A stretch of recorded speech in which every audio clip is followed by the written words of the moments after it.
At 02:17 hours, the base was supposed to be asleep. It never really was.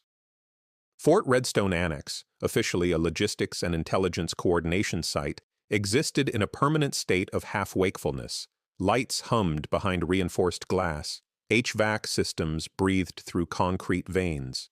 Radios crackled softly in rooms with no windows. People who worked there learned quickly that silence didn't mean peace. It meant containment. Second Lieutenant Mara Vance moved through Corridor C without breaking stride. Her boots made almost no sound, not because she was trying to be quiet, but because she'd learned how to move that way years ago. She wore no rank on her hoodie, no insignia, no name tape, just another body in the night. She liked these hours. The base felt honest then.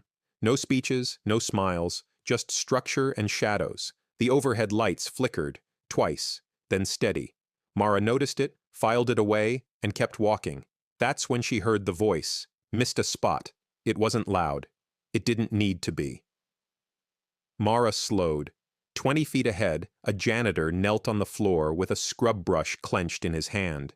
His cart sat beside him, detergent bottles rattling slightly as he shifted his weight. The black scuff mark he was working on looked like it had been there for years. Standing over him was Staff Sergeant Derek Harlan, bare arms crossed, combat boots planted wide. His posture wasn't aggressive in the obvious sense, but it was dominant. Ownership of space. Ownership of outcome. Mara watched for 2 seconds. That was all it took. The janitor, later she would learn his name was Luis Ortega, didn't look up. His shoulders were tight, breathing controlled, like someone who'd learned long ago that reaction only made things worse. Harlan nudged the wet floor with his boot. I said, "Missed a spot." Mara stopped. She didn't announce herself, didn't clear her throat. She simply said, "Hey," one word, flat, calm. Harlan turned slowly, irritated more than surprised. His eyes flicked to her face, then down, instinctively searching for rank. He didn't find any. "What?" he asked. Mara stepped closer, closing the distance without hurry. "Leave him alone." The corridor seemed to narrow. Harlan let out a short laugh. Not amused, entertained. "This doesn't concern you," he said. "Keep walking." The janitor's grip tightened on the brush. Mara didn't look at him. She kept her eyes on Harlan. "It concerns me now." That was when Harlan stepped into her space. He smelled like sweat and soap and the confidence of a man who had never been seriously challenged inside a controlled environment. "You new here?" he asked. "New enough." He smiled. "Figures." Then, casually, without looking at the janitor, he said, "Get back to work." The janitor hesitated. That hesitation mattered. Mara felt it like a pressure change. "He's done," she said. Harlan's smile vanished. The air changed. People often think the moment before violence is loud. It isn't. It's quiet. Tight. Like the pause before something breaks. "You want to make this a thing, Lieutenant?" Harlan asked, finally recognizing her authority and resenting it instantly. Mara met his eyes. "I want you to walk away." Harlan laughed again, louder this time. "Guts," he said. "But guts don't beat black belts." He rolled his shoulders, loosening up. "A test." Mara exhaled through her nose. She hadn't come looking for this, but she'd spent too many years watching people look away. "Staff Sergeant," she said evenly. "This is your last warning." Harlan lunged. He never saw what was coming. Power doesn't usually announce itself on a military base. It doesn't need to. It lives in schedules that never change, in doors that open without asking, in whose mistakes get corrected and whose get buried. Staff Sergeant Derek Harlan understood this better than most. By sunrise, Corridor C looked exactly the same as it had the night before. Floors polished, lights steady, no trace of conflict. If you didn't know where to look, you'd never guess anything had happened there at 02:17 hours. That was the point. Harlan sat alone in the combatives' gym, wrapping his hands with deliberate care. The room smelled like old sweat and rubber mats. Posters lined the walls, striking angles, joint locks, silhouettes of soldiers mid-motion, frozen in perfect technique. He'd earned every inch of his reputation here.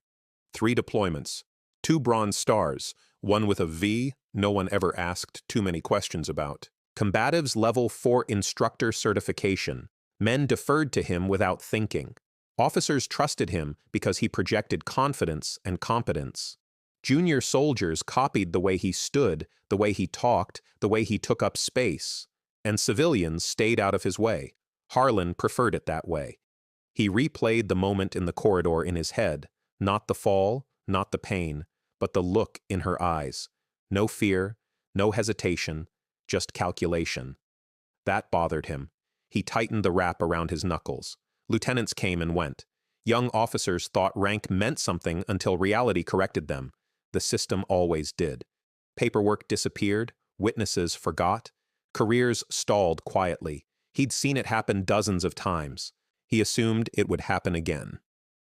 Fort Redstone Annex wasn't the kind of place civilians toured. Officially, it was a logistics coordination hub. Unofficially, it was a crossroads. Intelligence packets passing through, special access programs brushing shoulders with conventional units. That kind of place bred silence. People learned quickly that keeping your head down was a survival skill. The janitorial staff, contract workers, many of them veterans, operated in the margins. They worked nights, cleaned offices they weren't allowed to enter during the day, heard conversations they were expected to forget. Luis Ortega had learned that lesson early. He'd been a mechanic once, good at it too, until the IED took part of his hearing and left shrapnel so close to his spine that the med board didn't want to take chances. The Army thanked him for his service and showed him the door. The janitor job paid less, but it kept him close to the structure he understood. Routines, ranks, order. What he hadn't expected was how small he'd feel again. Harlan wasn't the first, just the most consistent. The comments, the jokes, the way his cart would be moved just enough to remind him who owned the space. Luis never reported it. Not because he didn't know how, because he knew what happened to people who did. Second Lieutenant Mara Vance didn't fit neatly into Fort Redstone's ecosystem. She wasn't loud enough to be dismissed as reckless, wasn't quiet enough to be ignored. She did her job well, too well to sideline, not flashy enough to celebrate. Her office was small, functional, a single framed photograph on the wall, a snow-covered road stretching toward a distant horizon. She'd put it there as a reminder of where she came from, of what silence could cost. Her immediate supervisor, Captain Leah Morano, noticed the change before anyone else. "You pissed someone off," Morano said casually, sipping burnt coffee in the early morning briefing room. Mara looked up. "Is that a question?" Morano snorted. "No. It's an observation." Mara waited. "Words already moving," Morano continued. "Harlan's got friends, senior ones." Mara nodded once. "I figured." Morano studied her carefully. "You didn't have to get involved." "Yes," Mara said quietly. "I did." There it was. Not defiance, not ego. Conviction. Morano leaned back. "Just know how this works. They won't come at you head on." "I know," Mara said. She'd learned that lesson years ago on a deployment where paperwork mattered more than truth, where doing the right thing had nearly ended her career before it even started. She hadn't forgotten. By midday, the base hummed with controlled normalcy. But beneath it, conversations shifted. In hallways, at the smoke pit, behind closed doors, a lieutenant had dropped a senior NCO. That wasn't how the story was told out loud, but it was how it was felt. To some, Mara was a liability. To others, a reminder. Harlan met with First Sergeant Caldwell, a man who'd built his career on knowing when to intervene and when to let things handle themselves. Caldwell listened without interrupting. Then he said, "You sure you want to push this?" Harlan's jaw tightened. "She attacked me." Caldwell raised an eyebrow. "In a corridor full of cameras?" Harlan didn't answer. Caldwell sighed. "Look, I'll make some calls, but you need to understand. This base is under scrutiny already. Any noise right now is bad noise." Harlan leaned forward. "She embarrassed me." Caldwell's voice hardened. "You embarrassed yourself." Silence stretched. That wasn't how this was supposed to go. Luis Ortega was called into an office he'd never been inside before. Neutral walls, no windows, a recorder on the table. An investigator, civilian, mid-40s, smiled gently. "We just want your side," she said. Luis clasped his hands together to stop them shaking. He thought of the corridor, of the woman who hadn't looked away, and for the first time in years, he spoke about the comments, The threats, the way his job felt like a test he could never pass. His voice cracked once, then steadied. When he finished, the investigator turned off the recorder. "Thank you," she said. Luis exhaled like he'd been holding his breath for a decade. Outside the office, Mara waited. She didn't say anything. She just nodded. And somehow, that meant everything. That night, Harlan sat alone in his truck, engine idling. His phone buzzed, a message from a number he recognized. "This isn't going away." He stared at the screen, jaw clenched. For the first time in a long time, the system wasn't bending the way he expected, and somewhere on the base, a junior officer prepared for what came next, not with bravado, not with anger, but with the quiet certainty that some lines, once crossed, demanded a response. The machine was moving now, and it was no longer under his control. The Army teaches you many things. How to clear a room, how to carry weight longer than you think you can, how to keep moving when your body is begging you to stop. But the most important lessons are the ones never written down: how to stay quiet, how to look away, how to survive a system that values cohesion over truth. Second Lieutenant Mara Vance learned those lessons before she ever wore a bar on her chest. 4 years earlier, the desert had been the color of old bone. Mara had been a brand new second lieutenant then, deployed to a forward operating base that officially didn't exist on any public map. The mission briefings were always vague: support and coordination, force protection, partner engagement. The reality was simpler. They were there to hold ground until someone higher up decided what it was worth. Mara ran logistics and movement control for a mixed unit: infantry, engineers, and a handful of attached specialists whose job titles changed depending on who was asking. She was good at it. She knew where every convoy was supposed to be, which trucks were overdue, which manifests didn't quite line up. That was how she noticed the pattern. Fuel going missing, equipment signed out and never returned, routes altered without explanation.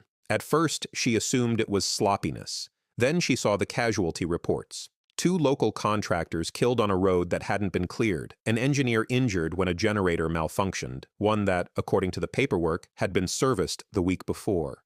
Mara started asking questions. That was her first mistake. She was called into a plywood office late one night. The air inside smelled like dust and burnt coffee.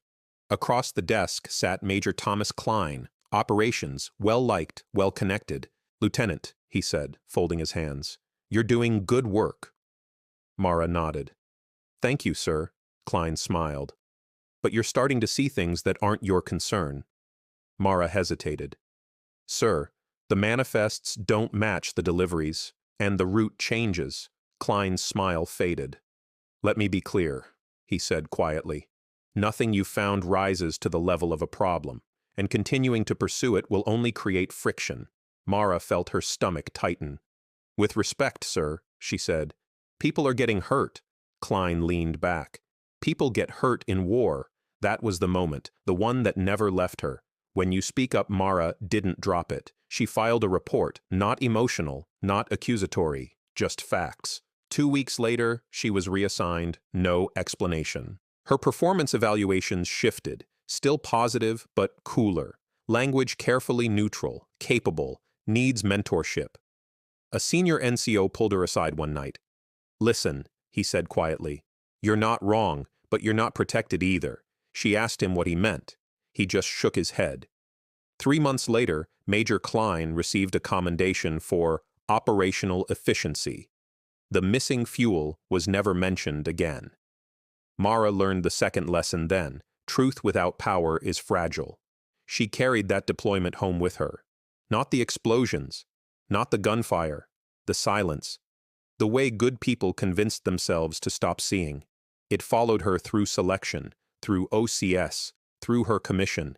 She learned to bury it where no one could see. But it shaped everything: how she listened, how she watched, how she reacted when someone smaller was cornered by someone bigger, like a janitor on his knees at 02:17 hours. Mara sat alone in her office, lights dimmed, replaying the past like an old reel. She knew what came next. Retaliation rarely announced itself. It arrived as paperwork, as delays, as subtle questions about judgment. Her email chimed. She closed her eyes for a moment, then stood. The counseling session was polite. Too polite. Concerns about perception, the battalion XO said. Optics. Command climate. Mara listened. When it was her turn to speak, she chose her words carefully. I followed the standard. I prevented harm. The XO nodded. No one's disputing that, but understand, how things look matters. Mara met his eyes. So does how they are. Silence. He cleared his throat. This will be noted. She stood. Yes, sir. Later that evening, she crossed paths with Luis Ortega in the supply corridor. He looked different. Straighter. Lieutenant, he said. Mr. Ortega. He hesitated. They asked me questions today. Mara nodded. You did good. He swallowed. I almost didn't say anything. She believed him. But you did, she said. That matters. He smiled faintly. So did she. That night Mara ran the perimeter as the sun dipped below the horizon. Her legs burned, her breath came steady. She thought of the first time she'd spoken up, and how alone she'd felt afterward. This time was different. This time she wasn't backing down. Because courage, she'd learned, wasn't loud. It was the decision you made before anyone was watching, and she'd already made hers. There is a myth about violence, that it explodes, that it's chaos and noise and fury all at once. In reality, the most dangerous violence is controlled, measured, quiet, decisive. What happened in Corridor C at 02:17 hours lasted less than 5 seconds. What followed lasted months. Staff Sergeant Derek Harlan lunged because lunging had always worked for him. He'd built his career on intimidation sharpened by technique. He expected fear, flinching, retreat. Mara Vance gave him none of it. She didn't step back. She stepped through. Her body moved before her thoughts finished forming, not from instinct alone, but from thousands of repetitions drilled into muscle memory. She shifted off the line of attack, hooked his ankle, drove her shoulder into his center. Harlan's momentum betrayed him. Gravity did the rest. The sound of his body hitting the floor echoed louder than it should have. The janitor gasped. Mara didn't pause. She followed him down, knee controlling his hip, her hand sliding into position beneath his jaw. Precise pressure, not enough to crush, more than enough to command. Harlan's breath left him in a sharp grunt. Pain radiated, not blunt, but surgical, the kind that spoke directly to the nervous system. For a split second, panic flickered in his eyes. That was the moment she saw it. Not weakness. Surprise. He had never expected resistance like this. Not from someone smaller, not from someone quieter, not from a lieutenant who didn't announce herself. Don't, she said. One word. Low, calm, authority without volume. Harlan stopped moving. The corridor held its breath. Footsteps echoed from the far end of the hall. 2 junior enlisted soldiers rounded the corner and froze. They saw a senior NCO on the ground. They saw a lieutenant standing over him.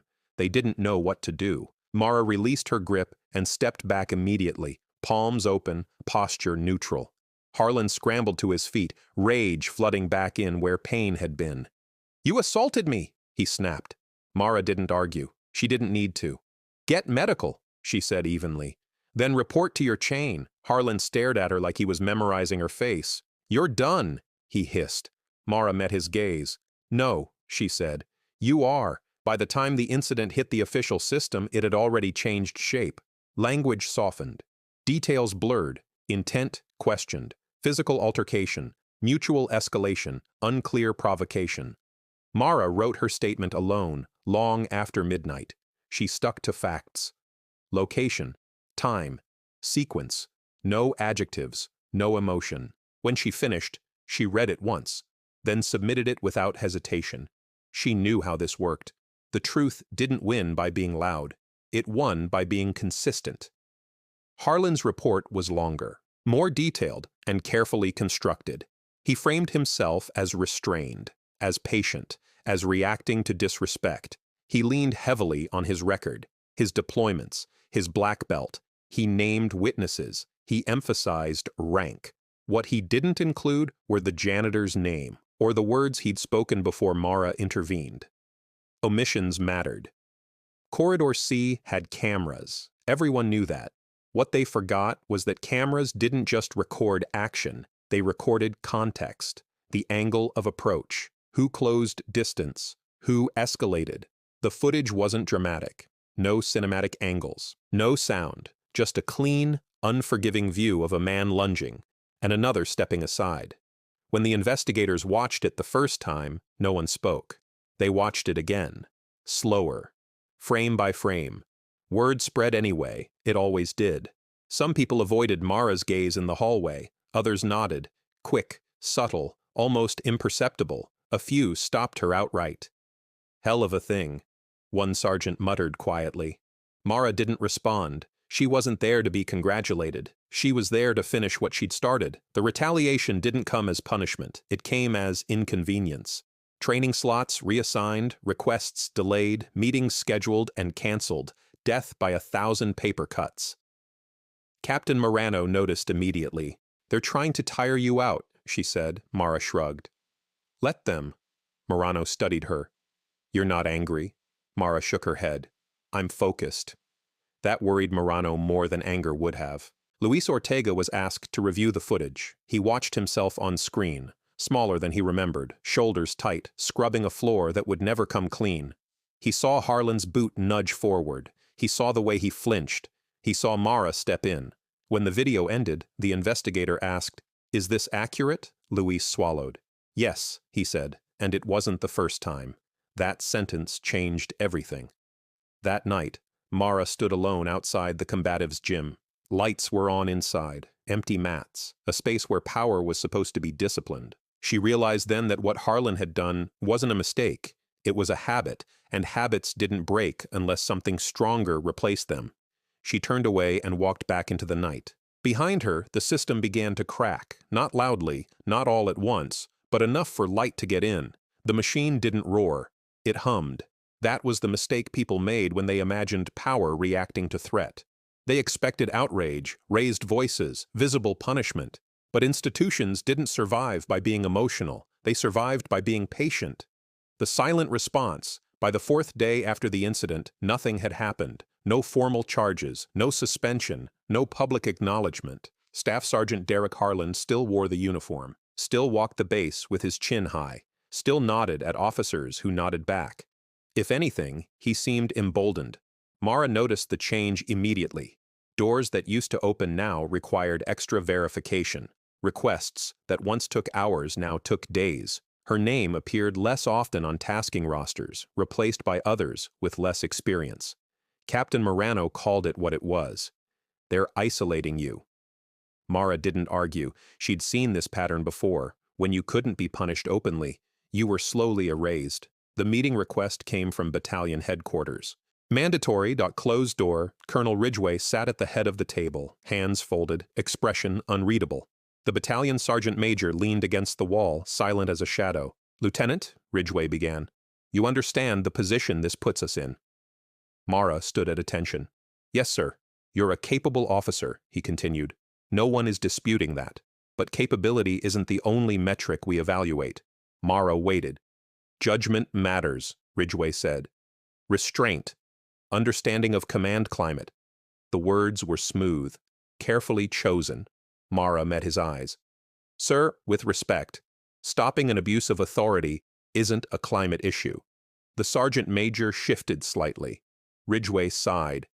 "This base operates under scrutiny, external, political. Any disruption wasn't initiated by me," Mara said calmly. Silence. That silence was heavy. Ridgway leaned back. "I'm advising you to consider the long view. Careers are built on discretion." Mara nodded once. "I am, sir." That answer unsettled him. That evening, Mara sat alone in her office, lights off, staring at the single photo on her wall. Snow, road, distance. She thought of the last officer who'd tried to push back against misconduct on her previous deployment. He'd been reassigned to a desk job stateside, promotable, but never promoted. She wondered if this would be the same. Then she thought of Luis, on his knees, flinching. She didn't wonder anymore. The pushback didn't only come from above. It came sideways. A senior NCO stopped her in the hallway. "Off the record," he said quietly. "You should let this go." Why? Mara asked. He hesitated. Because some battles don't end the way you think. She studied him. Some don't, she agreed. This one does. He shook his head and walked away. Harlan didn't confront her directly. He didn't need to. He filed a formal complaint. Allegations of excessive force, claims of unprofessional conduct, suggestions of bias. The paperwork was clean. Too clean. Mara was notified by email. You are advised not to discuss this matter. Captain Morano read it over her shoulder. They're trying to muddy the water, she said. Mara closed the laptop. Then we keep the water clear. Luis Ortega felt the change too. Supervisors watched him more closely. Shift assignments shifted. Whispers followed him down hallways. One night he found his cart moved again, parked deliberately in a fire lane. A warning. He stared at it for a long time. Then he moved it back. The next day he asked to speak to the investigator again. I want to add something, he said. That took courage. He hadn't known he still had. The file that wouldn't stay closed. Evidence accumulated. Patterns emerged. Not just Harlan, others. Complaints dismissed. Transfers unexplained. Silence enforced. The investigation expanded quietly. That worried the people who depended on quiet. Late one night, Captain Morano found Mara in the gym, striking a heavy bag in measured rhythm. You know where this ends, Morano said. Mara didn't stop. Yeah, she said between breaths. I do, and you're still going forward. Mara stepped back, hands resting on the bag. I'm not going forward, she said. I'm standing still. They're the ones pushing. Morano watched her for a long moment. Whatever happens, she said finally. You didn't imagine this. Mara nodded. That mattered more than Morano knew. The base settled into uneasy quiet. Too quiet. Operations continued. Briefings ran on time. Flags rose and fell. But beneath it all, something waited. A reckoning doesn't arrive loudly. It arrives when enough people stop pretending nothing is wrong. Mara sensed it coming, and somewhere in the dark, the machine prepared its final test, one it believed she wouldn't survive. The call came at 21:42 hours, not urgent, not dramatic, just a quiet directive pushed through the system like a chess move. Lieutenant Vance is assigned night duty. Operations Coordination Cell, effective immediately. Captain Morano read the message twice. They're putting you in the box, she said. Mara already knew. The Operations Coordination Cell, OCC, was a windowless room buried in the center of the base. No clocks, no phones, no natural light. Just screens, radios, and the constant hum of servers processing information no one outside the room was cleared to see. It was where careers went to pause. Not punishments, not exiles, holding patterns. Mara signed in without comment. The sergeant on duty avoided her eyes. She took her seat, adjusted her headset, and began the shift like any other. Because discipline wasn't situational. Outside, the base moved into darkness. Convoys rolled in and out of the gates. UAV feeds flickered across screens. Weather systems shifted over distant training ranges. Inside the OCC, the air stayed stale and cold. Mara tracked movements, logged reports, flagged anomalies. At 23:18, she noticed the first one. A vehicle movement request routed through logistics. Unsigned. She flagged it. No response. At 23:41, another appeared. Same destination. Same vague justification. She flagged that too. Her pulse slowed. Patterns didn't announce themselves. They whispered. The routes matched something she hadn't seen in years. Not exactly, but close enough to itch. Unauthorized movement. Minimal oversight. Night hours. Her deployment came rushing back. Fuel missing. Equipment misplaced. People hurt. She requested clarification. Denied. She requested escalation. Deferred. At 0012, the convoy rolled anyway. Mara stared at the screen. She knew what this was. A test, not just of obedience, but of memory. If she logged it and stayed silent, nothing would happen. No one would question her judgment. No one would write her name into a footnote. If she stopped it, she exhaled slowly. Then keyed the radio, OCC to gate control. Hold convoy, Bravo 7. Static. Then, negative. Orders are cleared. Mara's fingers hovered. She could feel her heart now. OCC to command duty officer, she said. I need eyes on this. A pause, then a voice she recognized. Colonel Ridgway. Lieutenant, he said, measured. Stand down. The room felt smaller. With respect, sir, Mara replied. This movement doesn't match authorized tasking. Another pause, longer this time. You're overstepping, Ridgway said. Mara closed her eyes for half a second, then opened them. Sir, she said, I'm preventing a repeat. Silence. The radios crackled. Then, hold the convoy. Everything stopped. Vehicles idled at the gate. Personnel shifted, confused. Phones started ringing. Within minutes, senior officers flooded the OCC. Questions flew. Who authorized the stop? Why? On what grounds? Mara stood at attention and answered calmly. Evidence, patterns, risk, no accusations, just facts. The investigation that followed didn't stay quiet. It couldn't. The paperwork trail led somewhere people didn't want to look. Contracts, favoritism, corners cut. The same disease, different location. Ridgway pulled Mara aside near dawn. His face looked older. You knew this would happen, he said. Yes, sir, and you did it anyway. Yes, sir. He studied her, then nodded once. That took courage, he said quietly. And it's going to cost you. Mara met his gaze. I know. By morning, external investigators were inbound, not internal, not friendly. The base buzzed. Harlan was relieved of duty before lunch. This time, no ambiguity. Luis Ortega watched it happen from the corridor. For the first time in years, he smiled openly. As the sun rose, Mara stood outside the OCC, eyes burning from lack of sleep. Captain Morano joined her. You just detonated a career bomb, Morano said. Mara nodded. Worth it? Morano asked. Mara thought of the corridor, the janitor, the convoy. Yes, she said. Every time. The longest night was over. The truth had survived it.